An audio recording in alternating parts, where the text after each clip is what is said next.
Hello friends, welcome to Veil Rojan Crime Diaries. 2006 வருஷம் உத்தரப்பிரதேசில் இருக்க நோய்டால இருக்கிற நித்தாரிங்கிற ஒரு சின்ன அழகான கிராமத்தில் நடந்த ஒரு கொடூரமான நிகழ்வை பற்றி நம்ம எல்லாருமே கேள்விப்பட்டிருப்போம். அதை பற்றி பலவிதமான நியூஸ் சேனலையும் பலவிதமான யூடியூப் சேனலையும் என்ன நிகழ்ந்ததை பார்த்தோம். அதாவது ஒரு வீட்டுக்கு முன்னாடி இருக்க ட்ரைனேஜ்லையும் அந்த வீட்டுக்கு பின்னாடியும் காணாமல் போன பல குழந்தைகளோட சடலங்களையும் ரிமைன்ஸையும் கண்டுபிடிச்சாங்க. அந்த வழக்கு இந்தியாவில் பரபரப்பாக பேசப்பட்டது. அதில் சந்தேகப்பட்ட 2 நபர்களை அரெஸ்ட் பண்ணி பல வருடங்கள் இந்த விசாரணை நடந்துட்டு இருக்கு. அப்படிப்பட்ட அந்த விசாரணையில இதுல போலீஸ் சந்தேகப்படும்படி அரெஸ்ட் பண்ண அந்த 2 பேரையும் நிரபராதின்னு சொல்லி சுப்ரீம் கோர்ட்லயே ரிலீஸ் பண்றாங்க. அதுல ஒரு நபரை பல வருடத்துக்கு முன்னாடி ரிலீஸ் பண்றாங்க. அதுல இன்னொரு நபர் மேல அப்படி ஒவ்வொரு வழக்கா கிளியர் பண்ணிட்டு வந்திருக்காங்க. இப்போ ஒரு 2 நாளைக்கு முன்னாடி தான் இங்க பாருப்பா, உன் மேல எந்த கேஸும் கிடையாது, உனக்கும் இந்த குற்றத்துக்கும் எந்த தொடர்பும் இல்ல, you are free to go அப்படிங்கிற மாதிரி அந்த 2 சஸ்பெக்டையும் கம்ப்ளீட்டா ரிலீஸ் பண்ணிருக்காங்க. கேட்கவே ரொம்ப ஆச்சரியமா இருக்கு, அதே டயத்தில் அதிர்ச்சியா இருக்குல்ல. அப்ப இந்த 2 பேரும் பண்ணலைன்னா இவ்வளவு குழந்தைகளை கொடூரமா கொலை பண்ணி அந்த ட்ரைனேஜுக்குள்ளேயும் வீட்டுக்கு பின்னாடியும் புதைச்சவங்க யாரு அப்படிங்கிற பலவிதமான கொஸ்டின் நம்மளுக்கு வரும். ஸோ இந்த வீடியோவில் நம்ம என்ன பார்க்க போறோம்னா, இந்த வீடியோவை நான் 3 பாகமாக பிரிச்சிருக்கேன். இந்த கேஸை பத்தி கேள்விப்படாதவங்களுக்கு ஜஸ்ட் நான் ஷார்ட்டா சொல்றேன். அந்த நிதாரிங்கிற வில்லேஜ்ல என்ன நடந்தது அப்படிங்கறத நம்ம தெரிஞ்சுக்கலாம். அதுக்கப்புறம் இந்த கிரைம் சீன்ல இருந்து என்ன மாதிரி தடயங்கள் கிடைச்சது, என்ன மாதிரி தண்டனைகள் இந்த நபருக்கு கொடுத்தாங்க அப்படிங்கறத 2வது பாகத்துல பார்க்கலாம். 3வது பாகத்துல எதுக்காக சுப்ரீம் கோர்ட் இவங்களை ரிலீஸ் பண்ணிட்டாங்க, இவ்வளவு தடயங்கள் இருக்கு, இவங்க தான் சஸ்பெக்ட்னு போலீஸ் கஷ்டப்பட்டு விசாரணை பண்ணி கொடுத்துருக்காங்களே, அப்புறம் ஏன் அவங்களை ரிலீஸ் பண்ணாங்க அப்படிங்கிற கொஸ்டின் நம்மளுக்கு வரும்ல. அதுக்கு தான் சுப்ரீம் கோர்ட் சொன்ன எல்லா டீட்டெயிலையும் நம்ம டீகோட் பண்ணி பார்த்தா இந்த வீடியோவோட இறுதியில் உங்களுக்கே டவுட் வரும். ஆஹா, சுப்ரீம் கோர்ட் கேட்கறது நியாயமா இருக்கே, அப்போ உண்மையிலே இந்த 2 பேர் தானா இல்ல வேற யாராவது பண்ணிட்டு அபாண்டமா அந்த 2 பேர் மேல பழி போட்டாங்களோ அப்படிங்கிற சந்தேகம் எனக்கும் வந்தது, உங்களுக்கும் வந்தது. அட் த எண்ட் இந்த வீடியோவோட இறுதியில நம்ம 2 விஷயம் தெரிஞ்சுக்க போறோம். ஒன்னு, இவன் தான் கொலைகாரனா இருக்கணும், பட் போலீஸ் சரியான தடயங்களை கலெக்ட் பண்ணல. அப்படி இல்லைன்னா இந்த நபர்கள் நிரபராதியா இருக்கணும், உண்மையான குற்றவாளிகளை போலீஸ் தப்பிக்க விட்டாங்க. இந்த வழக்கு எங்க இருந்து ஆரம்பிக்குதுன்னா, நோய்டால இருக்கிற நித்தாரிங்கிற அந்த கிராமத்துல 2004 வருஷத்துல இருந்து 2006 வருஷம் வரைக்கும் கிட்டத்தட்ட 6 வயசுல இருந்து 13 வயசுக்கு இடைப்பட்ட வயது உள்ள பல பெண் குழந்தைகள் மிஸ் ஆயிருக்காங்க. ஸோ அந்த பேரண்ட் வந்து போலீஸ் ஸ்டேஷன்ல கம்ப்ளைண்ட் கொடுக்குறாங்க. பட் போலீஸ் ஆஃபீஸர் கம்ப்ளைண்ட் எடுக்கிறதுக்கு ரெடியா இல்லை. எங்கேயாவது போயிருப்பாங்க வந்துருவாங்க அப்படின்னு சொல்லிட்டு இந்த பேரண்ட் எவ்வளவு முயற்சி பண்ணியும் கூட ஒரு கம்ப்ளைண்ட் கூட பதிவு செய்யப்படலை. ஸோ அந்த பேரண்ட்டும் எவ்வளவு முயற்சி பண்றாங்க, போராட்டம் பண்றாங்க, போலீஸ் ஆஃபீஸர் காது கொடுத்து கேட்கிற மாதிரி தெரியல. இந்த டயத்துல தான் அக்டோபர் மாதம் 2006 வருஷம் பாயல்ங்கிற ஒரு 20 வயசுக்கு பெண்மணி காணாமல் போயிடுறாங்க. இப்போ அவங்க அம்மா அப்பா ஃபைனலாக ஃபோர்ஸ் பண்ணி கம்ப்ளைண்ட் எடுக்க வச்சிடறாங்க.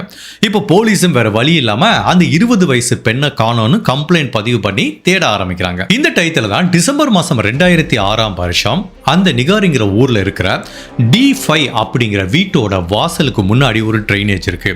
அங்கே வேலை பார்த்துட்டு இருந்த சில பேரும் அங்கே பக்கம் நடந்து போயிட்டு இருந்த மக்களும் அந்த ட்ரைனேஜுக்குள்ள இருந்து அழுகிய நிலையில மனிதனோட உடல் பாகங்களை கண்டுபிடிக்கிறாங்க. அப்ப நிறைய பொதுமக்கள் போலீஸ் அப்ரோச் பண்ணி இந்த மாதிரி அந்த டிரைனேஜுக்குள்ள நிறைய உடல் பாகங்கள் இருக்குன்னு சொல்லும் போது இப்ப போலீஸும் அந்த இடத்துக்கு போறாங்க. போலீஸ் வர்றதுக்கு முன்னாடி பொதுமக்கள் அதை எல்லாத்தையுமே எக்ஸ்ப்ளோர் பண்ண ஆரம்பிச்சாங்க. இப்ப D5ங்கிற அந்த வீட்டுக்கு முன்னாடி இருக்கிற டிரைனேஜை உடைச்சு பார்க்கறாங்கல்ல, அதுக்குள்ள மனிதனோட ஸ்கல் இருக்கு, நிறைய ரிமைன்ஸ் போன்ஸ் இருக்கு, அதுக்கப்புறம் அழுகிய நிலையில பல உடல் பாகங்கள் இருக்கு. ஒட்டுமொத்தத்துல பல நாட்களா பல மாதங்களா பல வருடங்களா மனிதர்களை கொலை பண்ணி துண்டு துண்டா வெட்டி இந்த டிரைனேஜ் வழியா டிஸ்போஸ் பண்ணிட்டு இருக்காங்க அப்படிங்கிற மாதிரி தெரிய வருது. உடனே போலீஸும் அந்த டிரைனேஜை ஃபுல்லா உடைச்சு அந்த ரிமைன்ஸ் எல்லாத்தையும் கலெக்ட் பண்ணிக்கிறாங்க. இப்போ அதுக்கப்புறம் இந்த D5ங்கிற வீட்டுக்கு முன்னாடி தான் கண்டுபிடிச்சிருக்காங்க. ஸோ அந்த வீட்டோட பின்பகுதியை பார்க்கும்போது அங்க பல விஷயங்களை புதைச்சதுக்குரிய தடயம் இருந்ததுனால அங்கேயும் தோண்டி பார்க்கும்போது பல மனிதர்களோட அழுகிய நிலையிலையும் கம்ப்ளீட்டா டீகம்போஸ் ஆகி வெறும் எலும்புகள் இருக்கிற மாதிரியும் பல உடல் பாகங்கள் கிடைக்குது. ஒட்டுமொத்தத்தில் இந்த டிரைனேஜ் மூலமாகவும் அந்த வீட்டுக்கு பின்னாடியும் 17க்கும் மேற்பட்ட மனிதனோட உடல் பாகங்களை கண்டுபிடிக்கிறாங்க. அதுல அப்ராக்சிமேட்லி 14 பேர் பெண் குழந்தைகள்ங்கிற மாதிரி தெரிய வருது. மேலும் அந்த ரிமைன்ஸை ஃபுல்லாக பிரேத பரிசோதனை பண்ணி பார்க்கும்போது அவங்க எல்லாருமே கண்டிப்பாக கொலை செய்யப்பட்டிருக்காங்க, அவ்வளவு கடுமையாக தாக்கப்பட்டிருக்காங்க. அதுக்கப்புறம் அவங்களோட உடல் பாகங்கள் துண்டு துண்டாக வெட்டப்பட்டிருக்கு. ஸோ இந்த 17 பேரோட மரணம் இயற்கையாக நிகழ்ந்தது கிடையாது, அது ஒரு பிளான் பண்ணி செய்யப்பட்ட கொலைங்கிற மாதிரி வழக்கு பதிவு பண்ணுறாங்க.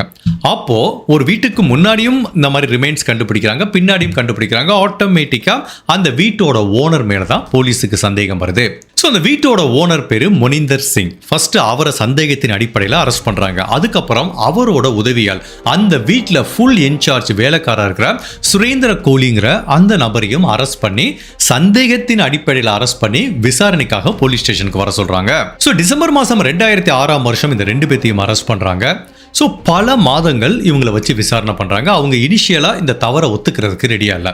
ஃபைனலாக ஒரு 6-7 மாதம் கஸ்டடியில் இருந்ததுக்கப்புறம் சுரேந்திர கோலிங்கிற இந்த வீட்டில் வேலை பார்க்குற அந்த நபர் எல்லாத்தையும் கன்ஃபெஷன் பண்ணிக்கிறாரு. சார், நான் தான் சார் இதை பண்ணேன், என்னோட ஓனர் இதுக்கு உடந்தையா இருந்தாருங்கிற மாதிரி சொல்கிறாரு. அவர் என்ன சொல்கிறாருன்னா, இந்த மாதிரி நான் பெண்களை ஏமாற்றி இந்த வீட்டுக்கு கூட்டிகிட்டு வருவேன், அங்கே வச்சு அவங்க கிட்ட தவறாக நடந்து ஒரு துணியை வச்சு கழுத்தை நெரிச்சு கொலை பண்ணிட்டு துண்டு துண்டா அவங்க உடல் பாகங்களை நான் வெட்டுவேன், அதுக்கப்புறம் இந்த மாதிரி நான் தான் டிஸ்போஸ் பண்ணேங்கிறத இவர் கன்ஃபெஷன் பண்ணிக்கிறாரு. பட் அந்த வீட்டு ஓனர் என்ன சொல்றாரு, இவன் கன்ஃபெஷன் பண்ணிக்கிட்டதுனால எனக்கும் இதுக்கும் எந்த சம்பந்தமும் இல்லை, அவன் வேணாம் பண்ணியிருக்கலாம், எனக்கு இதுக்கு எந்த சம்பந்தம் இல்லைங்கிற மாதிரி அவர் கையை தூக்கிறாரு. ஸோ இப்போ இவங்க 2 பேர்த்தையும் போலீஸ் அரெஸ்ட் பண்றாங்க. பட் இந்த கேஸை பொறுத்த வரைக்கும் ஒரு ஸ்டேஜில் போலீஸ் சரியா வேலை பார்க்கலன்னு சிபிஐக்கு இந்த வழக்கு மாற்றப்படுது. பிகாஸ் ஏற்கனவே இந்த போலீஸ் ஆஃபீஸர் தான் பல முறை கம்ப்ளைண்ட் பதிவு பண்ணியும் கூட, அதுவும் சின்ன சின்ன பெண் குழந்தைகள் காணாம போயிட்டாங்கன்னு சொல்லி பதிவு பண்ணியும் கூட அவங்க அந்த கம்ப்ளைண்ட்டை எடுக்கிறதுக்கு ரெடியா இல்ல. அதனால 2007 இந்த வழக்கு சிபிஐக்கு மாற்றப்படுது. சிபிஐ என்ன பண்றாங்கன்னா, இந்த சுரேந்திர கோலிங்கிற வேலைக்காரர் மேல மொத்தம் 16 வழக்குகள் பதிவு பண்றாங்க. 16 கொலை குற்றங்கள். அதுல 3 இதுக்கு ஆதாரம் இல்லைன்னு ஃபைனலா அந்த வழக்கு 13 எஃப்ஐஆர்ல நிக்குது. அதுக்கப்புறம் மொனிந்தர் சிங் அப்படிங்கிற இந்த ஓனர் மேல 2 வழக்கு பதிவு செய்யப்படுது. அதாவது சுரேந்திர கோலி மேல பதிவு செய்யப்பட்ட அந்த 13 வழக்குல இருக்கிற 2 வழக்குல இந்த மொனிந்தர் சிங்குங்கிற ஓனருக்கும் தொடர்பு இருக்கு அப்படிங்கிற மாதிரி தான் பதிவு பண்றாங்க. ஒட்டுமொத்தத்தில் இப்ப இந்த 13 கேஸை தான் சிபிஐ விசாரிக்கிறாங்க. ஸோ இந்த கேஸை பொறுத்த வரைக்கும் இது ஒரு கொலை குற்றம் இல்ல பாலியல் குற்றம் அப்படிங்கறதை தாண்டி 3 விதமான ஆங்கிள் ஒரு ரூமர்ஸ் பரவுச்சு. ஃபர்ஸ்ட் என்ன சொல்றாங்கன்னா, இந்த மாதிரி குழந்தைகளையும் மனிதர்களையும் இந்த வீட்டுக்குள்ள கூட்டிட்டு கொலை பண்ணி அவங்களோட உடல் பாகங்களை திருடி விற்கிறாங்க அப்படிங்கிற மாதிரி ஒரு கம்ப்ளைண்ட். 2வது, சுரேந்திர கோலிங்கிற நபர் இந்த மாதிரி பெண்களை கொலை பண்ணிட்டு இறந்ததுக்கு அப்புறம் அந்த சடலங்களோட உடல் ரீதியான தொடர்புல இருந்தாரு அப்படிங்கிற 2வது குற்றச்சாட்டு வைக்கப்படுது. அதுக்கப்புறம் 3வது கொலை பண்ணி முடிச்சதுக்கு அப்புறம் இந்த மனிதர்களோட உடல் பாகங்களை துண்டு துண்டா வெட்டி அவர் சமைச்சு சாப்பிட்டாரு அப்படிங்கிற மாதிரி 3 விதமான வித்தியாசமான குற்றச்சாட்டுகள் வைக்கப்படுது. பட் இந்த 3 குற்றச்சாட்டுகளுக்கும் எந்தவித ஆதாரமும் இல்லாம அது கடைசி வரைக்கும் ஒரு ரூமராகவே ட்ரீட் பண்ணப்படுது. அது எந்த வழக்கிலையும் விசாரணைக்கு எடுத்துக்கொள்ளப்படல. ஸோ இப்போ சிபிஐ பொறுத்த வரைக்கும் இவங்க மேல வழக்கு பதிவு பண்ணி இந்த வழக்கை ட்ரையலுக்காக எடுத்துட்டு போறதுக்கு முயற்சி பண்றாங்க. நான் நிறைய கேஸ்ல சொல்லியிருக்கேன், கன்ஃபெஷன் மட்டும் ஒருத்தவங்களுக்கு தண்டனை வாங்கி தராது. இப்போ அடுத்து என்ன பார்க்க போறோம்னா, சிபிஐ இவங்களுக்கு அகைன்ஸ்டா என்ன மாதிரி தடயங்களை கலெக்ட் பண்ணாங்க அப்படிங்கிறத பார்ப்போம். ஃபர்ஸ்ட் இந்த மனிதனோட ரிமைன்ஸை எங்க இருந்து கண்டுபிடிச்சாங்க, அவங்க வீட்டுக்கு முன்னாடி ட்ரைனேஜ்ல கண்டுபிடிச்சாங்க, பேக் யார்ட்ல கண்டுபிடிச்சாங்க. ஸோ அதை ஃபுல்லா டிஎன்ஏ டெஸ்ட் எல்லாம் பண்ணி அந்த 13 கொலை செய்யப்பட்ட விக்டிம்ஸ்லாம் யாரு என்ன அப்படிங்கிற எல்லா டீட்டெயிலையும் எடுத்து வச்சுக்கிட்டாங்க. ஸோ இவங்க வீட்டுக்கு முன்னாடியும் பின்னாடியும் தான் புதைக்கப்பட்டிருக்கு அப்படிங்கிறத ஒரு மிக முக்கியமான தடயமா கோர்ட்டுக்கு எடுத்துட்டு போறாங்க. 2வது, கன்ஃபெஷன். சுரேந்திர கோலிங்கிற இந்த நபர் கொடுத்த கன்ஃபெஷன்.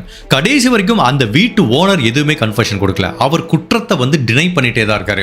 பட் இந்த சுரேந்திர கோலி கன்ஃபெஷன் பண்ணிக்கிறான். ஸோ அவன் எந்த மாதிரிலாம் விக்டிமை லூர் பண்ணி இங்கே வீட்டுக்கு கூட்டிட்டு வந்தான், எந்த மாதிரி கொலை பண்ணா, எப்படி துண்டு துண்டா வெட்டினான், ஸோ இந்த மாதிரி எல்லா டீட்டெயிலையும் சொல்றான். அந்த கன்ஃபெஷன் எல்லாத்தையும் ரெக்கார்ட் பண்ணி வச்சுக்கிறாங்க. அதாவது ஒரு 6 மாசம் இவனை கஸ்டடியில் வச்சதுக்கு அப்புறம் தான் அந்த சுரேந்திர கோலி கன்ஃபெஷன் கொடுத்துருக்கான். இப்போ அடுத்தபடியா சிபிஐ என்ன மாதிரி பிசிக்கல் எவிடன்ஸை கலெக்ட் பண்றாங்கன்னு பார்ப்போம். இந்த சுரேந்திர கோலி வீட்டுக்கு பின்னாடி ஒரு ஏரியால ஒரு கத்தியை கண்டுபிடிக்கிறாங்க. இந்த கிரைம் எல்லாமே ஒரு கத்தியால தான் கொலை செய்யப்பட்டிருக்கு. அந்த கத்தியை வச்சு தான் துண்டு துண்டா வெட்டியிருக்காங்கிறத ஃபாரன்சிக் டீம் சொல்றாங்க. இப்போ இவரோட வீட்டுக்கு பின்னாடி கண்டுபிடிச்சப்பட்ட கத்தினால தான் இந்த கொலை செய்யப்பட்டிருக்கு அப்படிங்கிற மாதிரி சிபிஐ சொல்றாங்க. இப்போ அந்த கத்தியை ஒரு மிக முக்கியமான ஆதாரமா எடுத்து வச்சுக்கிறாங்க. பட் அந்த கத்தியில எந்த ஒரு ரத்தமோ எந்த ஒரு டிஎன்ஏவோ எந்த எவிடன்ஸோ கண்டுபிடிக்கல. பட் அந்த கத்தியால தான் இவ்வளவு கிரைம் நடந்திருக்கு. கிட்டத்தட்ட ஒரு 13-14 பேரை இவன் கொலை பண்ணியிருக்கான் அப்படிங்கிறது ஒரு முக்கியமான எவிடன்ஸா பார்க்கப்படுது. எங்க இந்த சுரேந்திர கோலியோட வீட்டுக்கு பின்னாடி, வீட்டுக்கு உள்ள இல்ல பின்னாடி கண்டுபிடிக்கப்பட்ட கத்தி. அதே டயத்துல இந்த மொனிந்தர் சிங் அப்படிங்கிற நபரோட வீட்டுக்குள்ள ஒரு கோடாரியை கண்டுபிடிக்கிறாங்க, ஒரு இரும்பு கம்பியை கண்டுபிடிக்கிறாங்க. ஸோ இதுவும் கொலைக்காக பயன்படுத்தப்பட்ட ஆயுதம் அப்படிங்கிற மாதிரி ஒரு ரெண்டாவது மிக முக்கியமான எவிடன்ஸை கண்டுபிடிக்கிறாங்க. அதுக்கப்புறம் இந்த மொனிந்தர் சிங் வீட்டுக்குள்ள ரத்தம் தோய்ந்த நிலையில ஒரு பெட்ஷீட்டை கண்டுபிடிக்கிறாங்க. அந்த பெட்ஷீட்ல ஒரு ஆணுக்கு சொந்தமான பயாலஜிக்கல் மெட்டீரியல் இருக்கிறத பார்க்குறாங்க.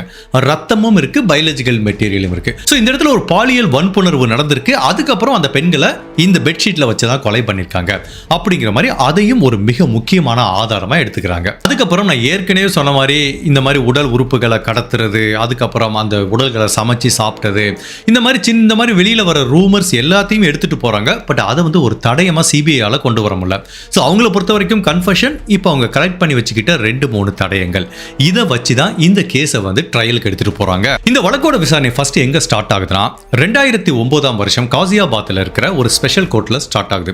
இந்த வழக்கோட விசாரணை 2009 வருஷத்திலிருந்து 17 வருடம் வரைக்கும் பல கோர்ட்ல நடந்திருக்கு. ஹை கோர்ட்ல நடந்திருக்கு, செஷன் கோர்ட்ல நடந்திருக்கு, ஸ்பெஷல் கோர்ட்ல நடந்திருக்கு, சுப்ரீம் கோர்ட்ல நடந்திருக்கு, பல விதமான கோர்ட்ல நடந்திருக்கு. பட் எங்க ஸ்டார்ட் ஆச்சு அப்படின்னா காசியாபாத்ல தான் இந்த வழக்கோட விசாரணை ஸ்டார்ட் ஆகுது. இந்த சுரேந்திர கோலி மேல 13 வழக்கு இருக்கு, அந்த ஓனர் மொனிந்தர் சிங் மேல 2 வழக்கு இருக்கு. ஸோ இந்த 2 வழக்குகளையும் விசாரிச்ச நீதிபதி என்னதான் இந்த 13 வழக்குகளையும் சுரேந்திர கோலி குற்றவாளி நிரூபிக்க முடியாட்டா கூட சில வழக்குகளை அவன் குற்றவாளிங்கிற மாதிரி உறுதி செய்யப்பட்டு அவனுக்கு மரண தண்டனை கொடுக்குறாங்க. சில வழக்குல மரண தண்டனை, சில வழக்குல ஆயுள் தண்டனை. அந்த மொனிந்தர் சிங்ங்கிற ஓனருக்கும் ஒரு வழக்குல ஆயுள் தண்டனை, ஒரு வழக்குல மரண தண்டனை. ஸோ காசியாபாத் ஸ்பெஷல் கோர்ட்ல இந்த தண்டனையை கொடுக்குறாங்க. இந்த தண்டனையை எதிர்த்து சுப்ரீம் கோர்ட்ல ஒரு மனு தாக்கல் பண்ணும்போது 2011 வருஷம் சுப்ரீம் கோர்ட் இந்த ஸ்பெஷல் கோர்ட்ல கொடுத்த தண்டனையை உறுதிப்படுத்துறாங்க. ஸோ தட் மீன்ஸ் 2 பேத்துக்கும் ஆயுள் தண்டனை, மரண தண்டனை. அதாவது பலவிதமான வழக்குகள் லிங்க் ஆயிருக்கனால சில வழக்குல ஆயுள் தண்டனை, சில வழக்குல மரண தண்டனை. ஸோ காசியாபாத் ஸ்பெஷல் கோர்ட்ல என்ன சொன்னாங்களோ அதை நாங்கள் உறுதிப்படுத்துறோங்கிற மாதிரி 2011 வருஷம் சுப்ரீம் கோர்ட் இதை உறுதிப்படுத்தியிருக்காங்க. அதுக்கப்புறம் இந்த வழக்கோட விசாரணை 2015 வருஷம் அலகாபாத் ஹை கோர்ட்டுக்கு வருது. அப்படி ஹை கோர்ட்ல வரும்போது ஏன் இந்த வழக்கு பலவிதமான கோர்ட்ல நடக்குது அப்படிங்கிறதுக்கு காரணம் என்னன்னா, பலவிதமான எஃப்ஐஆர் இருக்கு. ஒவ்வொரு எஃப்ஐஆருக்கும் ஒரு வழக்குக்கும் அந்த மாதிரி தீர்ப்பு சொல்லிட்டே இருப்பாங்க. ஃபர்ஸ்ட் சில வழக்குல மரண தண்டனை, ஆயுள் தண்டனை கொடுத்தாங்க. இப்போ 2015 வருஷம் அலகாபாத்ல வரும்போது அந்த ஹை கோர்ட்ல என்ன சொல்றாங்கன்னா, இந்த 13 வழக்குல சில வழக்குல இவனுக்கு மரண தண்டனை கொடுத்திருந்தாங்க சுரேந்திர கோலிக்கு. அந்த மரண தண்டனையை அவங்க ஆயுள் தண்டனையா குறைக்கிறாங்க. அதே மாதிரி மொனிந்தர் சிங்குங்கிற இந்த ஓனருக்கும் கொடுக்கப்பட்ட மரண தண்டனை ஆயுள் தண்டனையா குறைக்கப்படுது. ஸோ இதுதான் 2015 வருஷம் அலகாபாத் ஹை கோர்ட்ல நடக்குது. ஸோ சில வழக்குல மரண தண்டனையை ரத்து பண்ணி ஆயுள் தண்டனையா குறைச்சிருக்காங்க. பட் சில வழக்குல இன்னுமே அவங்களுக்கு மரண தண்டனை கண்டினியூ ஆகுது. பட் மொனிந்தர் சிங்கை பொறுத்த வரைக்கும் அவருக்கு 2 வழக்குலையும் ஆயுள் தண்டனையா குறைக்கப்படுது. இந்த சுரேந்திர கோலிக்கு சில வழக்குல இன்னுமே மரண தண்டனை கண்டினியூ ஆயிட்டு இருக்கு. ஸோ இந்த வழக்கோட விசாரணை மேலும் மேலும் திரும்ப வரும்போது பல வருடங்களுக்கு அப்புறம் 2023 வருஷம் இதே அலகாபாத் ஹைகோர்ட்ல இந்த வழக்கோட விசாரணை வருது. பட் ஏற்கனவே இவங்களுக்கு கொடுத்த தண்டனையை குறைச்சாங்க தவிர எதுலையுமே இவங்க நிரபராதின்னு சொல்ல. பட் 2023 வருஷம் அலகாபாத் ஹைகோர்ட் ஒட்டுமொத்த இந்தியாவும் அதிர்ச்சி ஆகிற மாதிரி ஒரு தீர்ப்பு சொல்றாங்க. அதாவது இந்த சுரேந்திர கோலி மேல பதிவு செய்யப்பட்ட 13 வழக்குல 12 வழக்குல குற்றம் நிரூபிக்கப்படலைன்னு அவரை அந்த 12 வழக்குல இருந்து விடுதலை பண்றாங்க. ஸோ மீதம் இருக்கிற ஒரு வழக்குல அவருக்கு மரண தண்டனை இன்னுமே கண்டினியூ ஆயிட்டு இருக்கு. 12 வழக்குல விடுவிச்சிடறாங்க. இந்த பக்கம் மொனிந்தர் சிங்கிற அந்த ஓனருக்கு 2 வழக்கு தான் இருந்துச்சு, அதுல ஆயுள் தண்டனையா குறைக்கப்பட்டிருக்கு. இப்போ அந்த 2 வழக்குல இருந்தும் அவரும் நிரபராதின்னு சொல்லி ரிலீஸ் பண்ணிடுறாங்க. உண்மையிலேயே இந்த தீர்ப்பு மக்கள் கிட்டையும் பாதிக்கப்பட்ட அந்த குழந்தைகளோட பேரண்ட் கிட்டையும் ஒரு மிகப்பெரிய பாதிப்பை ஏற்படுத்துது. பயங்கர ஷாக் ஆயிட்டாங்க. இப்படி இவ்வளவு பெரிய தண்டனையிலேருந்து அவங்களை தப்பிக்க விட்டுருக்கலாம், அதுவும் நிரபராதின்னு சொல்லிட்டாங்களேன்னு. இப்போ என்ன பண்ணுறாங்கன்னா, கவர்மெண்ட் சைடு இருந்தும் சரி, அதே டயத்தில் பாதிக்கப்பட்ட சில பெற்றோரும் என்ன பண்ணுறாங்கன்னா சுப்ரீம் கோர்ட்டில் ஒரு மனு தாக்கல் பண்ணுறாங்க. இந்த மாதிரி ஹைகோர்ட் சொல்லிட்டாங்க, அந்த சுரேந்திர கோலிக்கு 12 வழக்குல நிரபராதின்னு சொல்லிட்டாங்க, மொனிந்தர் சிங்கை ரிலீஸே பண்ணிட்டாங்கன்னு சொல்லி சுப்ரீம் கோர்ட்டில் ஒரு மனு தாக்கல் பண்ணுறாங்க. பட் சுப்ரீம் கோர்ட் என்ன சொல்கிறாங்கன்னா, இந்த அலகாபாத் ஹைகோர்ட் சொன்னது கரெக்டு தான், அந்த சுரேந்திர கோலிக்கு அகேன்ஸ்டாக எந்த ஆதாரமும் இல்லை. நீங்கள் 13 வழக்கில் 12 வழக்கில் அவனை நிரபராதின்னு சொன்னாங்களே, அவன் நிரபராதி தான். மொனிந்தர் சிங்கும் அந்த 2 வழக்கில் நிரபராதின்னு சொல்லி ஹைகோர்ட் சொன்ன இந்த விடுதலையை அவங்க மேலும் உறுதிப்படுத்துறாங்க. ஸோ இது நடந்தது ஜூலை மாதம் 2025 வருஷம். ஒட்டுமொத்த குடும்பமே மிரண்டு போயிட்டாங்க. தன்னோட குழந்தைகளை, பச்சிளம் குழந்தைகளை இவ்வளவு கொடூரமாக கொலை பண்ண அந்த 2 குற்றவாளியும் தப்பிக்க விட்டாங்களே அப்படின்ட்டு. ஸோ இப்போ சுப்ரீம் கோர்ட்டே சொன்னனால மொனிந்தர் சிங்கை ரிலீஸ் பண்ணிட்டாங்க. அந்த சுரேந்திர கோலி 12 வழக்குல இருந்து விடுவிச்சிட்டாங்க. அப்போ அவன் என்ன ஃபீல் பண்றான், இந்த 12 வழக்குல என்ன நீங்க நிரூபிக்க முடியல, அப்ப இந்த 13 வழக்கை மட்டும் எதுக்கு வச்சிருக்கீங்க அப்படின்னு சொல்லிட்டு இவன் திரும்ப சுப்ரீம் கோர்ட்ல கியூரேட்டிவ் பெட்டிஷன்ங்கிற மாதிரி ஒரு பெட்டிஷன் தாக்கல் பண்றான். அந்த பெட்டிஷனோட வழக்கு விசாரணை திரும்பவும் சுப்ரீம் கோர்ட்டுக்கு வருது. அந்த வழக்கில் தான் சுப்ரீம் கோர்ட் என்ன தீர்ப்பு சொல்லியிருக்காங்கன்னா, நீங்க அந்த 12 கேஸ்லையும் நிரூபிக்க முடியல, இந்த 13ஆம் கேஸ்ல நீங்க என்னத்த பண்ண போறீங்க, இந்த சுரேந்திர கோலிக்கு அகைன்ஸ்டா எந்தவித ஆதாரமும் இல்லைங்கிறதுனால அந்த சுரேந்திர கோலியை நான் 13வது வழக்குல இருந்து நிரபராதியா ரிலீஸ் பண்றோங்கிற மாதிரி சுப்ரீம் கோர்ட் இப்ப 2 நாளைக்கு முன்னாடி தீர்ப்பு சொல்லியிருக்காங்க. அப்ப சுப்ரீம் கோர்ட் என்ன சொல்றாங்கன்னா, ஓகே இந்த 13 வழக்குல இருந்து விடுவிச்சாச்சு, இதுக்கு மேல அந்த சுரேந்திர கோலி மேல எதுவும் வழக்கு இல்லைன்னா அவனை கம்ப்ளீட்டா ஜெயில இருந்து நீங்க ரிலீஸ் பண்ணுங்கிற மாதிரி ஒரு ஆர்டர் கொடுக்குறாங்க. இப்போ அவன் மேல எந்த வழக்கும் இல்லை, but maybe by this time நம்ம இந்த வீடியோ பண்ணிட்டு இருக்க இந்த நேரத்தில் அவன் வெளியில வந்திருக்கிறதுக்கு வாய்ப்பு இருக்கு. ஸோ ஒட்டு மொத்தத்தில் இந்த வழக்கில் கைது செய்யப்பட்ட 2 பேருமே வெளியில வந்துடுறாங்க.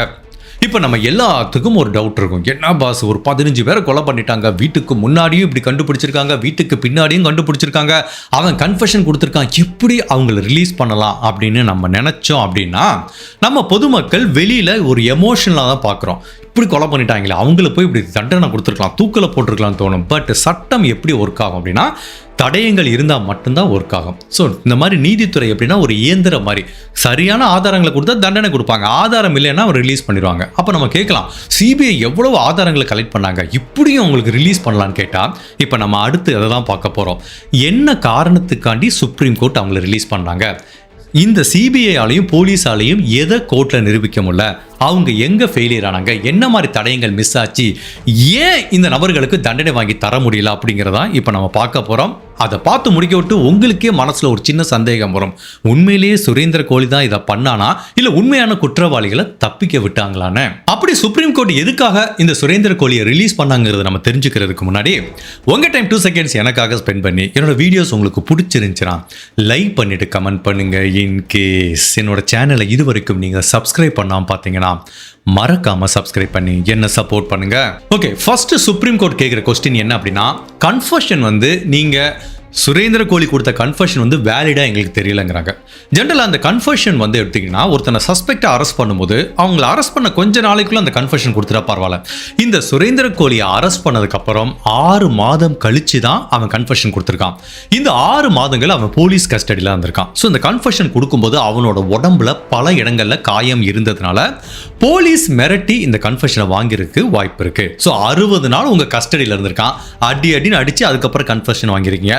அப்போ இந்த கன்ஃபெஷன் வந்து எப்படி உண்மையான கன்ஃபெஷன் நாங்க நம்ப முடியும் அப்படிங்கிற மாதிரி ஒரு கேள்வி கேட்குறாங்க. ஸோ இந்த கன்ஃபெஷனை ஒரு ஆதாரமாக எங்களால் எடுத்துக்க முடியாதுங்கிற மாதிரி ஃபர்ஸ்ட் அதை ரிஜெக்ட் பண்றாங்க. அதுக்கப்புறம் 2வது சட்டத்தில் ஒரு மிக முக்கியமான விஷயம் இருக்கு, என்னன்னா செக்ஷன் 27 டிஸ்க்ளோசர்னு ஒன்று இருக்கு. அதாவது இப்போ நம்ம ஒரு சஸ்பெக்டாக ஒருத்தனை அரெஸ்ட் பண்ணுறோம், அவனுக்கு ஒரு ரிலேட்டடாக இருக்கிற மாதிரி கொலைக்காக பயன்படுத்தப்பட்ட ஆயுதங்களையோ ஒரு முக்கியமான தடயங்களையோ அவனோட வீட்டிலேருந்தோ எங்கேயோ இருந்து கலெக்ட் பண்ணும்போது அவன் வந்து ஆமாம் சார் இது என்னோட பொருள் தான். ஃபார் எக்ஸாம்பிள் இப்போ கிரைம் சீனில் ஒரு ஷூ கிடைக்குது, இந்த ஷூ பிரிண்டை வச்சு அவன் தண்டனை வாங்கி தரலாம், அந்த ஷூவை வந்து போலீஸ் எடுக்கிறாங்க. இப்போ அது ஓன் ஷூ அப்பான்னு கேட்டால் ஆமாம் சார் இது ஏன் ஷூ அப்படின்னா, இவனோட வீட்டிலேருந்து இந்த தடயங்களை நாங்கள் கலெக்ட் பண்ணியிருக்கோம் அப்படிங்கிற மாதிரி ஒரு ரிட்டன் ஸ்டேட்மெண்ட் வாங்குவாங்க, எத்தனாம் தேதி எந்த இடத்துலேருந்து என்ன கலெக்ட் பண்ணியிருக்கோம்னு சொல்லி. அந்த தடயத்தை வந்து இவங்க என்னெல்லாம் போலீஸ் கலெக்ட் பண்ணிருக்காங்கிறத அந்த சஸ்பெக்ட் வந்து படிச்சு பார்த்து ஆமா இதை என்னோட வீட்டில இருந்து கலெக்ட் பண்ணிருக்காங்கன்னு சொல்லி அவன் சைன் போட்டு தரணும். இதுக்கு பேர் தான் வந்து செக்ஷன் 27 டிஸ்க்ளோசர்னு. இப்போ இந்த கேஸ்ல கொலைக்காக பயன்படுத்தப்பட்ட ஆயுதம்னு மொத்தம் 3 ஆயுதங்களை கைப்பற்றிருக்காங்க. ஒன்னு இந்த சுரேந்திர கோலி வீட்டுக்கு பின்னாடி, அவன் வீட்டுக்கு உள்ள கூட இல்ல, வீட்டுக்கு பின்னாடி ஒரு கத்தியை கண்டுபிடிச்சிருக்காங்க. ஓகேவா, அந்த கத்தி. அதுக்கப்புறம் இந்த மொனிந்தர் சிங்கிற நபரோட வீட்டுக்குள்ள ஒரு கோடாரியையும் ஒரு இரும்பு கம்பியையும் கண்டுபிடிச்சிருக்காங்க. அப்படி கண்டுபிடிச்சு இதை ஒரு தடயமா எடுத்துட்டு போனோம் அப்படின்னா இவங்ககிட்ட தான் அந்த தடயங்கள் கலெக்ட் பண்ணப்பட்டிருக்கு அப்படிங்கிறதுக்கு செக்ஷன் 27 டிஸ்க்ளோசருக்கு சைன் வாங்கவே இல்லை. இப்போ கேட்குறாங்க கோர்ட்டில், ஓகே இதான் நீங்கள் அவங்ககிட்ட தடயம் கலெக்ட் பண்ணிக்கீங்களா, எங்கே அந்த 27 டிஸ்க்ளோசர் டாக்குமெண்ட்டை கேட்டால் அது எங்கிட்ட இல்லை அப்படிங்கிற மாதிரி போலீஸ் கை கட்டுறாங்க. ஸோ உங்ககிட்ட இல்லையா, அப்போ எங்களாலையும் அதை ஒரு தடயமாக எடுத்துக்க முடியாதுங்கிற மாதிரி சுப்ரீம் கோர்ட் சொல்கிறாங்க. இப்போ இவங்ககிட்ட இருந்து கைப்பற்றப்பட்ட கொலைக்காக பயன்படுத்தப்பட்ட ஆயுதம்னு சிபிஐயும் போலீஸும் சொல்கிற விஷயத்தையும் சுப்ரீம் கோர்ட் எடுத்துக்க முடியாட்டாங்க, அது ரிஜெக்டட். சரிப்பா, அப்படியே இந்த ஆயுதங்கள் அவங்க கிட்ட இருந்து எடுத்தா கூட இப்போ ஒரு கத்தி எடுத்துப்போம். போலீஸ் என்ன சொல்றாங்கன்னா, இந்த ஒரே கத்தியை வச்சு தான் சுரேந்திர கோலி 13 பேரை கொலை பண்ணியிருக்கான், துண்டு துண்டா வெட்டியிருக்காங்கிறாங்க. அந்த தடயத்தை, அந்த கத்தியை ஃபாரன்சிக் டீம் டெஸ்ட் பண்ணி பார்க்கும்போது ஃபர்ஸ்ட் அதுல இருந்து ஒரு சின்ன ரத்த கரையை கூட கண்டுபிடிக்க முடியல. அதுல ஒரு ஹியூமன் பிளட் இருந்ததுக்குரிய தடயமும் கிடைக்கல. ஒரே கத்தியை வச்சு 13 பேரை கொலை பண்ணி வெட்டியிருந்தா அந்த கத்தி இன்னுமே ஷார்ப்பாவா இருக்கும், அப்படியும் கிடையாது. அதே டயத்துல பேட்டர்ன் ஒன்று சொல்லுவாங்க. அதாவது கொலை செய்யப்பட்ட விக்டிமோட உடம்புலையோ எலும்பு துண்டுகளையோ கத்தியால் வச்சு வெட்டியிருந்தோம் அப்படின்னா இந்த கத்தியோட தடங்கள் அந்த எலும்புல பதிஞ்சிருக்கும், ஈவன் தோ பாடி டீகம்போஸ் ஆயிருந்தா கூட. அந்த மாதிரி எந்த பேட்டர்னும் இந்த இறந்து போன சடலங்களோட உடல்ல இருந்து கண்டுபிடிக்கல, எலும்புகளையும் கண்டுபிடிக்கல. தட் மீன்ஸ் நீங்க ஒரு கத்தியை கண்டுபிடிச்சீங்களா, அந்த கத்தியால தான் இந்த 13 பேரும் வெட்டப்பட்டிருக்காங்க அப்படிங்கிறதையும் ஃபாரன்சிக் டீமால நிரூபிக்க முடியல. ஒட்டுமொத்தத்தில் ஒரு டிஎன்ஏல அந்த கத்தியில ஒரு ரத்த கரைகளும் இல்லை. அந்த கத்தியோட பேட்டர்ன் இந்த விக்டிமோட எலும்புலையோ உடம்புலையோ இருந்ததை நிரூபிக்க முடியல அப்படின்னா இந்த கத்தியை வச்சு தான் அவர் கொலை பண்ணியிருப்பாங்க, நாங்க எப்படி நம்ப முடியும்? ஸோ இந்த கத்தியும் ரிஜெக்டட் அப்படிங்கிற மாதிரி சுப்ரீம் கோர்ட் சொல்றாங்க. சரிப்பா, இப்போ அடுத்த எவிடன்ஸ்க்கு வருவோம். நீங்க என்ன சொல்றீங்க அப்படின்னா, இந்த மொனிந்தர் சிங்கிற நபரோட வீட்டுக்குள்ள வச்சு தான் இந்த 13 பேரும் கொலை செய்யப்பட்டிருக்காங்க. 13 பேரும் 15 பேரும். ஸோ போலீஸோட குற்றச்சாட்டு என்ன? இந்த சுரேந்திர கோலி தான் எல்லாத்தையும் ஏமாத்தி வீட்டுக்குள்ள வர்றான், இங்க கூட்டிட்டு வந்து அவங்களை கழுத்தை நெரிச்சு கொலை பண்ணிட்டு துண்டு துண்டு அந்த வீட்டுக்குள்ள வச்சு தான் வெட்டுறான். ஸோ ஃபாரன்சிக் டீம் அந்த வீட்டையே சல்லடை போட்டு தேடி இருக்காங்க. ஒரு இடத்துல கூட ரத்த கரைகளை கண்டுபிடிக்க முடியல. அதே மாதிரி துண்டு துண்டா வெட்டும்போது மனிதனோட டிஷ்யூஸ் வந்து நிறைய இடத்துக்கு ஸ்ப்ரெட் ஆயிருக்க சான்ஸ் இருக்கு. அதுவும் வெட்டும்போது தெரிக்கும். அந்த மாதிரி ஒரு மனிதனோட ஒரு திசுக்களை கூட இந்த வீட்டுக்குள்ள கண்டுபிடிக்க முடியல. அதே மாதிரி இந்த வீட்டுக்குள்ள ஒரு உடல் இருந்த மாதிரியும் அந்த டீகம்போசிஷன் மார்க்னு சொல்லுவாங்க, அந்த மாதிரி எதுவுமே இந்த வீட்டுக்குள்ள கண்டுபிடிக்க முடியல. ஒட்டுமொத்தத்தில் இந்த வீட்டுக்குள்ள ஒரு நபர் கொலை செய்யப்பட்டதாகவும் அந்த நபர் உடல் துண்டு துண்டா வெட்டப்பட்டதாகவும் டீகம்போஸ் ஆன மாதிரியும் எந்த விதமான ஒரு சின்ன ரத்த துளிகளையோ எந்த தடயத்தையும் எந்தவித ஃபாரன்சிக் தடயத்தையும் இந்த வீட்டுக்குள்ள கண்டுபிடிக்க முடியல. அப்படி உங்களால கண்டுபிடிக்க முடியலனா இந்த வீட்டுக்குள்ள வச்சுதான் அந்த 14 பேர் எப்படி கொலை செய்யப்பட்டிருப்பாங்கன்னு நாங்க நம்புறது அப்படிங்கிற மாதிரி அடுத்த கொஸ்டினை கேட்கறாங்க. சரி, இப்போ நீங்க சொல்ற மாதிரி சுரேந்திர கோலியை இந்த 15 பேரை கொலை பண்ணதாவே இருக்கட்டும், அவர் தான் கொலை பண்ணார் அப்படிங்கிறதுக்கு உங்களுக்கு என்ன தடயம் இருக்கு? ஃபாரன்சிக் தடயம் இருக்கா? அதாவது அவரோட டிஎன்ஏவோ ஹேர் சாம்பிளோ விக்டிமோட உடம்புல வந்திருக்கதோ இல்ல விக்டிமுக்கு சொந்தமானது இவர் உடம்புல இருக்கிறதோ எப்படி லிங்க் பண்ணுவீங்க? கொலை செய்யப்பட்ட விக்டிமையும் நீங்க சந்தேகப்படுற சஸ்பெக்டையும் எப்படி லிங்க் பண்ணுவீங்க? அதுக்குரிய ஒரு நெயில் ஸ்கிராப்பிங், அதாவது கொலை செய்யறதுக்கு முன்னாடி அவங்களோட நெகங்களை வச்சு பிராண்டும் போது அந்த மாதிரி ஏதாவது திசுக்கள் வந்திருக்கா, ஸ்கின் செல்ஸ் வந்திருக்கா, இல்ல பாடியில ஃப்ளூயிட் ஏதாவது வந்திருக்கா, இல்ல பிளட் ஏதாவது ஒண்ணு காமிங்களேன். இங்க இருந்து அவர் உடம்புக்கு போயிருக்கு, இல்ல விக்டிம்ல இருந்து இவர் உடம்புக்கு வந்திருக்கு. ஒட்டுமொத்தத்தில் இவர் தான் அவங்களை கொலை பண்ணாருங்கிறத நிரூபிக்கிறதுக்கு எந்த விதமான ஃபாரன்சிக் தடயமும் இல்லையே அப்படிங்கிற அடுத்த கொஸ்டினையும் கேட்கறாங்க. அதுக்கப்புறம் இந்த சுரேந்திர கோலி அவரோட கன்ஃபெஷன்ல என்ன சொல்லியிருந்தார்? நீங்க சொல்றீங்க சின்ன சின்ன குழந்தைகளையும் பெண்களையும் இவர் ஏமாத்தி இந்த வீட்டுக்குள்ள கூட்டிட்டு வர்றாரு. அது ஒரு கிராமம். உண்மையிலேயே 24 மணி நேரம் யாராவது சுத்திட்டே தான் இருப்பாங்க. ஸோ ஈஸியா இவர் யாரையாவது ஏமாத்தி இந்த வீட்டுக்குள்ள கூட்டிட்டு வந்தா 20 பேரை வீட்டுக்குள்ள ஏமாத்தி கூட்டிட்டு வந்திருக்காருல, ஒரு டைம் கூடயா யாருமே பார்க்கல. ஸோ இந்த கொலை செய்யப்பட்ட 15-18 பேர்ல இருந்தும் அந்த 18 பேரையும் ஒரு டைம் கூட இந்த சுரேந்திர கோலியோட வச்சு யாருமே பார்க்கல. ஒரு ஐ விட்னஸ் கூட இல்லை. அந்த குழந்தைகளை ஏமாத்தி வீட்டுக்குள்ள கூட்டிட்டு போன மாதிரியோ இல்ல வீட்டுக்கு வெளியில வச்சு பேசின மாதிரியோ ஸோ எந்த இடத்துலையும் சுரேந்திர கோலி இந்த விக்டிமோட பேசினதை யாருமே பார்க்கல. எந்த ஐ விட்னஸும் இல்லை. அதை போலீஸால நிரூபிக்கவும் முடியல. அதுக்கப்புறம் போலீஸ் அவங்க ஸ்டேட்மெண்ட்ல என்ன சொல்றாங்கன்னா, இல்ல சார், அந்த வீட்டுக்கு முன்னாடி ட்ரைனேஜ்லாம் அவ்வளவு உடல் பாகங்கள் இருந்துச்சு, அதை சுரேந்திர கோலி தான் எங்களுக்கு சொன்னா அப்படிங்கிறாங்க. அது போய் அப்படிங்கிற மாதிரி சுப்ரீம் கோர்ட் சொல்றாங்க. ஸோ ஃபர்ஸ்ட் அந்த ட்ரைனேஜுக்குள்ள உடல் பாகங்கள் இருந்தது அப்படிங்கிறத ஒரு 2-3 பொதுமக்கள் பார்த்து போலீஸுக்கு சொல்லியிருக்காங்க. போலீஸுக்கு வர்றதுக்கு முன்னாடியே நிறைய பொதுமக்கள் பார்த்துருக்காங்க. ஸோ சுரேந்திர கோலி சொல்லி தான் இந்த இடத்துல உடல் பாகங்கள் இருந்தது அப்படிங்கிறது வந்து பொய்யான ஸ்டேட்மெண்ட். ஸோ அதனால அவர் தான் இந்த விக்டிமெல்லாம் ஐடென்டிஃபை பண்ணாரு, இந்த இடத்துல தோணுங்க, இந்த ட்ரைனேஜ் உடங்கிறத அவர் தான் சொன்னாரு அப்படிங்கிறதையும் எங்களால் ஏற்றுக்க முடியாது அப்படிங்கிறாங்க. அதுக்கப்புறம் இன்னொன்று சொன்னாங்களே, அவர் விக்டிமோட இறந்த உடல்களோட உடல் ரீதியான தொடர்பில் இருந்தார், அவங்கள துண்டு துண்டாக வெட்டி சாப்பிட்டாரு, அந்த உடல் உறுப்புகளை உள்ளே இருக்கிற கிட்னி இதெல்லாம் எடுத்து சேல் பண்ணாங்க. அதுக்கெல்லாம் எந்த ஆதாரமும் இல்லை, எதையுமே போலீஸால் நிரூபிக்க முடியல. ஸோ இதுவும் அவுட்டு. இப்போ அடுத்து உடனே இன்னொரு ப்ராசிக்யூட்டர் முக்கியமான ஆதாரத்தை வைக்கிறாங்க. இல்லை அவங்க வீட்டுக்குள்ள ஒரு பெட்ஷீட்டை பார்த்தோம், அந்த பெட்ஷீட்டுக்குள்ள ஒரு ஆணோட பயாலஜிக்கல் மெட்டீரியல் இருக்கு, சில ரத்த கரைகள் இருக்கு. ஓகே, அப்படியா? அப்போ அந்த பயாலஜிக்கல் மெட்டீரியல் யாருக்கு சொந்தமானதை நிரூபிச்சிங்களா? சுரேந்திர கோலிக்கு சொந்தமானதா? இல்ல, அதையும் நிரூபிக்கல. சரி, அதுல இருக்கிற ரத்த கரைகள், நீங்க கொலை செய்யப்பட்ட விக்டிம் யார் யாருன்னு கண்டுபிடிச்சிருக்கீங்களா? அந்த விக்டிமோட குடும்ப உறவுகள் டிஎன்ஏவை எடுத்து இந்த பெட்ஷீட்ல இருக்க ரத்த கரைகளை வச்சு இந்த விக்டிம் தான் இந்த பெட்ஷீட்ல இருந்தாங்க, அவங்களோட ரத்தம் தான் இது அப்படிங்கறத நீங்க நிரூபிக்கலையே. அப்ப சுரேந்திர கோலி பெர்ஸ்பெக்டிவ்ல எடுத்துக்கிட்டீங்கன்னா அந்த வீட்டுக்குள்ள கண்டுபிடிக்கப்பட்ட பெட்ஷீட்ல கண்டுபிடிக்கப்பட்ட பயாலஜிக்கல் மெட்டீரியல் அவருக்கு சொந்தமானது இல்ல, அங்க இருக்க ரத்த கரையும் எந்த விக்டிமுக்கும் சொந்தமானது இல்ல. அப்போ அந்த ரத்தம் தோய்ந்த நிலையில இருக்க பெட்ஷீட் எப்படிப்பா இந்த கிரைமோட லிங்க் ஆகும்? அதை எப்படி நீங்க ஒரு எவிடன்ஸா எடுத்துட்டு வரீங்கிற மாதிரி இன்னொரு கொஸ்டினையும் கேட்கறாங்க. சரி, நீங்க சொல்ற ஸ்டேட்மெண்ட் படி அவர் அந்த கத்தியை வச்சே 16 பேரை கொலை பண்ணா கூட அந்த கத்தியில அவர் அந்த கத்தியை பயன்படுத்தினார் அப்படிங்கிறதுக்கு ஏதாவது தடயம் இருக்கா? அந்த கத்தியோட கை உரையில அவரோட டிஎன்ஏ, இல்லைன்னா அவரோட ஸ்கின் செல்லை வச்சு அவரோட டிஎன்ஏ, அவரோட ரத்த கரை எதுவுமே இல்லையே. அவர் வீட்டுக்கு பின்னாடி ஒரு கத்தியை கண்டுபிடிச்சிருக்கீங்க, அந்த கத்தியை அவர் தான் பயன்படுத்தினாரா அப்படிங்கிறதுக்கு ஏதாவது தடயம் இருக்கா? அதுவும் கிடையாது. ஒட்டு மொத்தத்துல இந்த கேஸை பொறுத்த வரைக்கும் இந்த மொனிந்தர் சிங் அண்ட் சுரேந்திர கோலிக்கு அகைன்ஸ்டா ஒரு தடயத்தை கூட சிபிஐ அண்ட் போலீஸால சப்மிட் பண்ண முடியல. இது தடயத்தெல்லாம் விட்டுருவோம், பேசிக்கா பண்ண வேண்டிய விஷயத்தையே பண்ணலைங்கிற மாதிரி சுப்ரீம் கோர்ட் சொல்றாங்க. அப்படி என்ன பேசிக்கா பண்ண வேண்டிய விஷயத்தை பண்ணலைன்னா, ஃபர்ஸ்ட் வந்து கிரைம் சீனையே இவங்க ப்ராப்பரா செக்யூர் பண்ணல. எப்போ இது தெரிய வந்துச்சோ அதுக்கப்புறம் ப்ராப்பரா செக்யூர் பண்ணல. பொதுமக்கள் போற வரவெல்லாம் கிரைம் சீன்ல இருக்க அவ்வளவு எவிடன்ஸை வந்து டிஸ்ட்ராய் பண்ணிட்டு போயிட்டான். அது ஒரு தப்பு பண்ணிட்டாங்க. ரெண்டாவது, கிரைம் சீனை வந்து ஃபுல்லா போட்டோகிராஃப் எடுத்து வைப்பாங்க. பிகாஸ் ஃபியூச்சர்ல என்ன ஆகும்னா அந்த கிரைம் சீன் எப்பவுமே இருக்க போறதில்ல. இப்போ ஒரு வீட்டுக்குள்ள கொலை நடக்குது அப்படின்னா போட்டோ எடுத்து வச்சுப்பாங்க, ஒவ்வொரு இன்ச் பை இன்ச்சா போட்டோ எடுத்துப்பாங்க. நாளைக்கு அந்த வீடை வந்து கிளீன் பண்ணிட்டு அந்த நார்மலா யாராவது யூஸ் பண்ணிட்டு போவாங்க. இப்போ அந்த கேஸை சால்வ் பண்ண முடியலன்னா ஒரு 10-15 வருஷம் கழிச்சு இந்த போட்டோகிராஃபை வச்சு தான் அந்த கிரைம் சீனை பார்க்க முடியும். அப்போ அந்த கிரைம் சீன் போட்டோகிராஃபிங்கிறது முக்கியமானது. பட் இந்த கேஸில் கிரைம் சீன் போட்டோகிராஃபியே இல்லை, அவ்வளவு ஒன்றுமே சரியா போட்டோவே எடுக்கலங்கிற மாதிரி சுப்ரீம் கோர்ட் சொல்றாங்க. அதுக்கப்புறம் மூணாவதா கிரைம் சீன் ரீகன்ஸ்ட்ரக்ஷன் ஒன்று பண்ணுவாங்க. அதாவது ஒரு கிரைம் எப்படி நடந்தது அப்படிங்கிறத சஸ்பெக்டை வச்சு உருவாக்குவாங்க. அதுவும் ஒருத்தன் கன்ஃபெஷன் சொன்னானா அவனை வச்சு நீ எப்படி உள்ள கூட்டு வந்த, எந்த இடத்துல வச்சு கழுத்தை நெரிச்ச, எங்க வச்சு வெட்டின, அவனை அப்படியே செஞ்சு காமிக்க சொல்லுவாங்க. அப்படியே ரீகன்ஸ்ட்ரக்ஷன் பண்ணி அந்த வீடியோ எடுப்பாங்க. இந்த கேஸ்ல அந்த ரீகன்ஸ்ட்ரக்ஷனே பண்ணலையாம். அதுவே ஒரு பேசிக்கான மிஸ்டேக். அதுக்கப்புறம் இந்த கஸ்டடி டாக்குமெண்டேஷன் ஒன்று சொல்லுவாங்க. இந்த சந்தேகத்தின் அடிப்படையில் இந்த 2 பேரை அரெஸ்ட் பண்ணி வைக்கும்போது அவங்க சொல்ற ஸ்டேட்மெண்ட் எதையுமே ப்ராப்பராகவே டாக்குமெண்ட் பண்ணலை.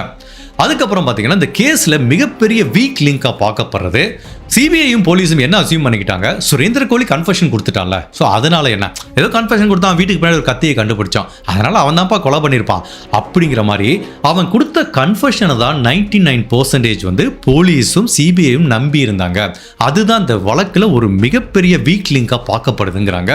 ஸோ போலீஸும் சிபிஐயும் ஸ்டார்டிங்ல இருந்து மொனிந்தர் சிங், சுரேந்திர கோலி இவங்க 2 பேர் தான் பண்ணியிருப்பாங்க. அவங்க வீட்டுக்கு பின்னாடி ஒரு கத்தி கிடைச்சது. ஸோ இது எல்லாமே அனுமானம், எதுக்குமே ஆதாரமும் இல்லை, தடயமும் இல்லை.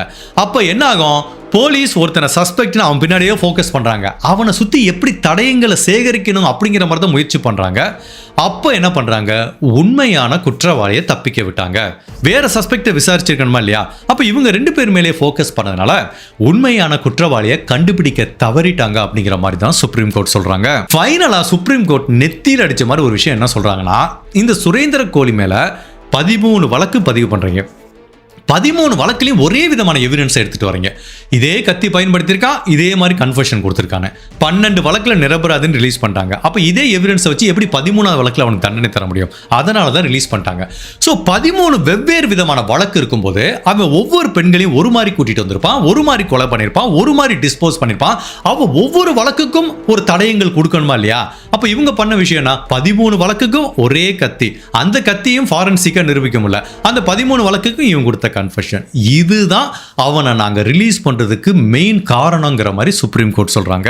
சோ மேலும் இன்னொரு தடயத்தை என்ன சொல்றாங்கன்னா, போலீஸும் சிபிஐயும் இந்த 13-14 பெண்களை இவன் தான் துண்டு துண்டா வெட்டினாங்கிறாங்க. இவனுக்கு ஏற்கனவே அந்த மாதிரி வெட்டி பழக்கம் இல்லை. ஸோ அவன் எப்படி வெட்டினா அதை நீ பார்த்தியா, இல்லை ஐ விட்னஸ் இருக்காங்களா, இல்லை ஏதாவது ஃபாரன்சிக் தடயம் இருக்கா, அவன் தான் இந்த உடலை துண்டு துண்டா ஆக்கினா அப்படிங்கிறதையும் போலீஸால நிரூபிக்க முடியல. அதுக்கப்புறம் எந்த ஒரு கொலை வழக்கு அப்படின்னாலே மோட்டிவ்னு இருக்கணும். அதுவும் ஒரு 15 பேரை கொலை பண்றானா ஒரு மோட்டிவ் இருக்கணும்ல. அப்போ சுரேந்திர கோலி எதுக்காக இந்த 15 பேரையும் கொலை பண்ணா, அதுக்குரிய மோட்டிவ் என்ன? சரி, அந்த பெண்கள் கிட்ட தவறா நடக்கணுமா, இல்ல அவனுக்கு ஏதாவது ஒரு சைக்கலாஜிக்கல் ப்ராப்ளம் இருக்கா, இல்ல இந்த இறந்து போனவங்க மூலமா அவனுக்கு ஏதாவது பணம் வந்து கிடைக்குதா, இல்ல ஓனர் பண்ண சொன்னானா, இல்ல அவங்களுக்குள்ள ஏதாவது பகை இருக்கா, இப்படி ஏதாவது ஒரு காரணத்தை எனக்கு நிரூபிங்க. அப்படின்னு சொன்னா இந்த கொலை செய்யப்பட்ட பெண்களுக்கும் சுரேந்திர கோலிக்கும் என்ன உறவு, என்ன பகை, எதுக்காக கொலை பண்ணா, மோட்டிவ் என்னவா இருக்கும் அப்படிங்கிறதையும் சிபிஐயால நிரூபிக்க முடியல. ஸோ ஒட்டு மொத்தத்தில் இந்த சுரேந்திர கோலி தான் இவங்களை கொலை பண்ணியிருப்பான் அப்படிங்கிறதுக்கு ஒரு சின்ன தடயம், ஃபாரன்சிக் தடயம், பிசிக்கல் எவிடன்ஸ் எதையுமே போலீஸாலையும் சிபிஐயாலையும் சப்மிட் பண்ண முடியல. ஒரு தடயம் கூட இல்லாம ஒருத்தனுக்கு எப்படி தண்டனை வாங்கி தர முடியும்? இவ்வளவு பேரோட உடல்கள் அந்த வீட்டுக்குள்ள வச்சு தான் துண்டு துண்டா வெட்டப்பட்டதுன்னா எவ்வளவு விஷயம் இருந்திருக்கும். நம்ம எவ்வளவு கேஸ்ல பார்த்திருப்போம். நீ என்னதான் டிடர்ஜென்ட்லாம் போட்டு கழுவுனா கூட லூமினால்னு ஒரு கெமிக்கல் இருக்கு, அதை போட்டுட்டு லைட் ஆஃப் பண்ணா போகும், அப்படியே க்ளோவாக அந்த வீட்டுக்குள்ள எங்கெங்க ரத்த கரைகள் இருந்தது, அது என்ன பேட்டர்ன்ல இருந்ததுன்னு தெரியும். இப்போ ஒருத்தவங்க துண்டு துண்டா வெட்டினா என்ன ஆகும்? அது ரத்தம் தெரிக்குமா இல்லையா? அப்படி லூமினால் அப்ளை பண்ணிட்டு அந்த வீடு ஃபுல்லா பார்த்தா அந்த ரத்தத்தோட ஸ்பாட்டரை வச்சு இங்க வச்சு அவன் வெட்டியிருக்கானா இல்லையாங்கிறது தெரியும்ல. ஸோ இதை உண்மையிலேயே போலீஸ் பண்ணாங்களா இல்லை பண்ணலையான்னு தெரியல. பட் அந்த வீட்டுக்குள்ள உண்மையிலேயே சிபிஐயால ஒரு சின்ன தடயத்தை கூட கண்டுபிடிக்க முடியலனா அப்ப அந்த வீட்டுக்குள்ள கிரைம் நடக்கலங்கிறதான அர்த்தம். ஸோ அப்ப இந்த கேஸை பொறுத்த வரைக்கும் இந்த சுரேந்திர கோலி, மொனிந்தர் சிங் உண்மையிலேயே குற்றவாளியா இருந்தாங்க அப்படின்னா போலீஸ் சரியா வேலை பார்க்கல, சரியா எவிடன்ஸை கலெக்ட் பண்ணாம தப்பிக்க விட்டாங்க. அப்படி உண்மையிலே இவங்க நிரபராதியாவே இருக்கட்டும் அப்படின்னா இந்த 15 பேரையும் கொலை பண்ணது யாரு? அந்த ட்ரைனேஜில் இவ்வளவு உடல்களை டிஸ்போஸ் பண்ணது யாரு? இந்த மொனிந்தர் சிங் வீட்டுக்கு பின்னாடி பேக்கியால அந்த உடல்களை புதைச்சது யாரு அப்படிங்கிற கொஸ்டின் தான் வருது. அதாவது இதுல பாதிக்கப்பட்ட அந்த விக்டிமோட குடும்ப உறவுகள் கேட்கிற கொஸ்டின் தான். சரி, இவங்களை ரிலீஸ் பண்ணிட்டீங்க, இவங்க உண்மையிலே குற்றவாளியா இருக்கட்டும், அப்ப யாரு கொலை பண்ணா? பேயா வந்து எங்க குடும்ப உறவுகளை கொலை பண்ணிச்சு அப்படிங்கிற மாதிரி தான் ஒரு கொஸ்டின் கேட்குறாங்க. என்னை பொறுத்த வரைக்கும் இதுல இவங்க குற்றவாளி இல்லையாங்கிறதுனால உறுதியாக சொல்ல முடியல. பட் கண்டிப்பா சரியான தடயங்களை கலெக்ட் பண்ணல. அதுவும் ஒரே கத்தி. அந்த கத்தி கூட இவனோட வீட்டுக்குள்ள கண்டுபிடிக்கல. வீட்டுக்குள்ள இவன் மறைச்சு வச்சிருந்தா கூட சொல்லலாம், அது அவன் வீட்டுக்கு பின்னாடி இருந்துச்சு. அப்ப எல்லாத்துக்கும் டவுட் வருமா இல்லையா? அங்க எப்படி கிடைக்கும்? இவன் உண்மையிலேயே அந்த கத்தியை மறைக்கணும்னு தெரிஞ்சா எப்படி வீட்டுக்கு பின்னாடி கேஷுவலா போட்டுட்டு போவானா? அதுவும் ஒரே கத்தியை வச்சு 15 பேரை கொலை பண்ணா அந்த கத்தியோட ஷார்ப்னஸ் போயிருக்காதா? அதோட கண்டிஷன் எப்படி இருக்கும்? இப்படி பலவித கொஸ்டின்ஸ் வருதுல. ஸோ இப்போ நம்ம எல்லாத்துக்கும் ஒரு கிளியரா புரியும் நினைக்கிறேன். நம்ம எல்லாரும் திட்டுவோம், நம்ம ஐயோ என்னது இப்படி ஒரு குற்றவாளிகளை ரிலீஸ் பண்ணிட்டாங்களே அப்படிங்கிற மாதிரி. நம்ம எல்லாமே வெளிப்புறமா எமோஷனலா பார்க்கும்போது நம்ம நீதிமன்றத்தை ஒரு மாதிரி சாடுவோம், இப்படி தீர்ப்பு சொல்லிட்டாங்களேன்ட்டு. நான் ஒரு லாயர் அழகாக சொல்லியிருந்தார், நீதிமன்றங்கிறது ஒரு இயந்திரம் மாதிரி. அவங்களுக்கு கரெக்டான இன்புட் கொடுத்தா அதுக்கு தகுந்த மாதிரி தான் அவங்க வந்து கொடுப்பாங்க. நீ எவிடன்ஸ் இல்லைன்னா அவங்க தண்டனை கொடுக்க மாட்டாங்க. அதுதான். அப்போ இந்த கேஸில் நம்ம நீதிமன்றத்தை குறை சொல்றதா இல்லை அதில் ஒர்க் பண்ண போலீஸை குறை சொல்றதா? ஆப்வியஸ்லி 15 பேர் கொலை பண்ண வழக்கில் ஒரு ஃபாரன்சிக் தடயம் கூட கொடுக்கல அப்படின்னா எப்படி தண்டனை கொடுக்க முடியும்? பேசிக்காவே நீதிமன்றம் அவங்க கடமையை கரெக்டாக பண்ணியிருக்காங்க, போலீஸ் பண்ணலை அப்படிங்கிற மாதிரி தான் தோணுது. என்னை பொறுத்த வரைக்கும் ஐ ஸ்ட்ராங்லி பிலீவ் இந்த 15 பேரும் அந்த வீட்டுக்குள்ள வச்சுதான் கொலை செய்யப்பட்டிருக்காங்கன்னா எத்தனை வருடங்கள் ஆனாலும் ப்ராப்பரா ஃபாரன்சிக் டெஸ்ட் பண்ணா ஒரு தடயத்தை அது ஈஸியாக கண்டுபிடிக்கும். அது ஈவன் நம்ம ஃபாரின் கேஸ்ல எவ்வளோ கேஸில் பார்த்துருக்கோம். 15 வருஷம் கழிச்சு கூட லூமினால் அப்ளை பண்ணி பார்த்தா அந்த தடயங்களை கண்டுபிடிக்க முடியும். எவ்வளோ தடயங்களை 15 வருஷத்துக்கு அப்புறம் கூட எடுத்திருக்காங்க. அந்த மனிதனோட திசுக்களையோ இல்லை அந்த இடத்துல அந்த கிரைம் நடந்திருக்கு அப்படிங்கிறத ஈஸியாக கண்டுபிடிச்சலாம். அது இது ஒரு சாதாரண கொலை கிடையாது. கொலை நடந்து துண்டு துண்டா வெட்டியிருக்காங்க அப்படின்னா எவ்வளவு தடயங்கள் இடத்துல செதறி கிடக்கும். உண்மையிலேயே நடந்திருந்தா அதை ஈஸியாக கண்டுபிடிக்க முடியும். அதை ஃபாரன்சிக் சரியா கண்டுபிடிக்கலையா இல்லை உண்மையிலேயே அந்த வீட்டுக்குள்ள எதுவுமே நடக்கலையா? அப்படி எதுவுமே நடக்கல அப்படின்னா இந்த சுரேந்திர கோலியும் அந்த மொனிந்தர் சிங்கும் இந்த கொலைக்கு காரணமா இல்ல அப்படின்னா வேற யாரு அப்படிங்கிற கொஸ்டின் தான் வருது. இந்த வழக்கையும் திரும்ப அந்த ஹாசினி கேஸையும் தான் நான் கம்பேர் பண்றேன். இந்த ரெண்டு கேஸ்லயும் போலீஸ் பண்ண பெரிய தப்பு என்ன தெரியுமா? இவங்க அந்த கன்ஃபெஷனை தான் ஸ்ட்ராங்லி பிலீவ் பண்றாங்க. அந்த கன்ஃபெஷனை எடுத்துக்கிட்டே தான் கோர்ட்டுக்கு ட்ரையலுக்கு போகணுங்கிறாங்க. என்ன பொறுத்த வரைக்கும் நான் வந்து ஒரு லீகல் எக்ஸ்பர்ட்டும் கிடையாது, பட் நிறைய கேஸ்ல படிச்சு பார்த்த வரைக்கும் கன்ஃபெஷனை ஒரு பேஸா வச்சுட்டு அதை சுத்தி ஆதாரங்களை வந்து நிறைய கேஸ்ல பில் பண்ண கேசஸ் தான் ரொம்ப சக்சஸ்ஃபுல்லா கன்விக்ஷன் வாங்கியிருக்கு. எப்பெல்லாம் இந்த கன்ஃபெஷனை மட்டும் நம்பி போறாங்களோ அப்ப எல்லாமே இந்த கோர்ட்ல நம்மளுக்கு ஆப்பு தான் கிடைக்குது. இது வந்து ஹாசினி கேஸ்லயும் இதான் நடந்திருக்கு, இந்த நிதாரி கொலை வழக்கிலையும் இதே தான் நடந்திருக்கு. பிகாஸ் நம்ம ஹாசினி கேஸ்ல என்ன நடந்துச்சு, இவன் சொன்ன கன்ஃபெஷனை மட்டும் எடுத்துக்கிட்டாங்க, பட் ஒரு டிஎன்ஏ எவிடன்ஸும் இல்லையே, நிரூபிக்க முடியல. இதுலயும் அதே மாதிரி தான். ஸோ இதை வச்சு தண்டனை கொடுக்கப்படுங்கிற மாதிரி நினைச்சிட்டாங்களா என்னமோ. பட் சுப்ரீம் கோர்ட் கேட்ட ஒவ்வொரு கொஸ்டினுமே வேலிடான கொஸ்டின் தானே. ஸோ எதுலையுமே டிஎன்ஏ எவிடன்ஸும் இல்லை, ஃபிங்கர் பிரிண்ட் இல்லை, ஃபாரின் எவிடன்ஸ் இல்லை, அதுக்கப்புறம் பிசிக்கல் எவிடன்ஸ் இல்லை, எதுவுமே இல்லைன்னா எப்படிப்பா கொடுக்க முடியுங்கிற மாதிரி கேட்குறாங்க. உண்மையிலே இது ஒரு வித்தியாசமான வழக்கு தான். ஹோப்ஃபுல்லி இப்போ உங்களுக்கு ஒரு நல்ல கிளியரான ஒரு ஐடியா இருக்குன்னு நினைக்கிறேன். எதுக்காக இந்த குற்றவாளிகள் இப்போ நம்ம சொல்ல முடியாது, எதுக்காக இந்த சஸ்பெக்டை ஃபுல்லாக இப்போ ரிலீஸ் பண்ணிட்டாங்க அப்படின்னு. ஸோ இந்த கேஸை பற்றியும் இதில் கலெக்ட் பண்ண தடயங்களை பற்றியும் எங்கே சிபிஐ மிஸ்டேக் பண்ணியிருப்பாங்க அப்படிங்கிறத பற்றியும் உங்களோட கருத்தை மறக்காமல் இந்த வீடியோவில் பதிவு பண்ணுங்கள். இந்த மாதிரி அனதர் கேஸில் உங்களை சந்திக்கிறேன். Till then stay safe, take care, by.